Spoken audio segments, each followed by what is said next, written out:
અંકલેશ્વર હવાઈ પટ્ટી ખાતે વિકસાવવામાં આવેલ 2200 મીટરના રનવે પર 180 સીટર પેસેન્જરની ક્ષમતા ધરાવતું વિમાન પણ ઉડ્ડયન અને ઉતરાણ કરી શકશે તેવો રનવે બની તૈયાર થઈ ગયો છે. ગુજરાત સેલ અમદાવાદની રાહબરી હેઠળ અંકલેશ્વર માર્ગ અને મકાન વિભાગની દેખરેખ હેઠળ પ્રથમ તબક્કાની કામગીરી પૂર્ણ થતાં હવે બીજા તબક્કામાં એટલે કે ફેઝ 2 અને 3 કામગીરી શરૂ કરવામાં આવી છે, જે અંતર્ગત હાલ ટેન્ડર પ્રક્રિયા પૂર્ણ કરવામાં આવી છે અને ટેન્ડર પ્રક્રિયા આખરી તબક્કામાં પસાર થઈ રહી છે, જે ટૂંકમાં પૂર્ણ થતાં ફેઝ 2ની કામગીરી શરૂ કરવામાં આવશે. ગુજરાત રાજ્યનું 5મું સૌથી હવાઈ પટ્ટી એરસ્ટ્રીપ અંકલેશ્વર બની છે.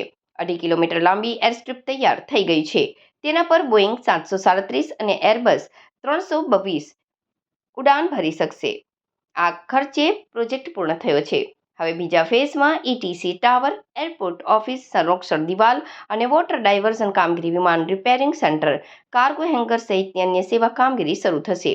$986 મિલિયનથી ડોલરનું હુંડિયાણા સાથે રાષ્ટ્રીય ફાળો સાથે ભરૂચ જિલ્લો દેશનો ગ્રોથ એન્જિન છે, જે હવે હવાઈ સેવા, દરિયાઈ બંદર સેવા, કન્ટેનર યાર્ડ સેવા સાથે ઉદ્યોગ તેમજ અન્ય લોકો માટે પાણી, હવાઈ અને માર્ગીય સુવિધા ધરાવતો જિલ્લો બનશે.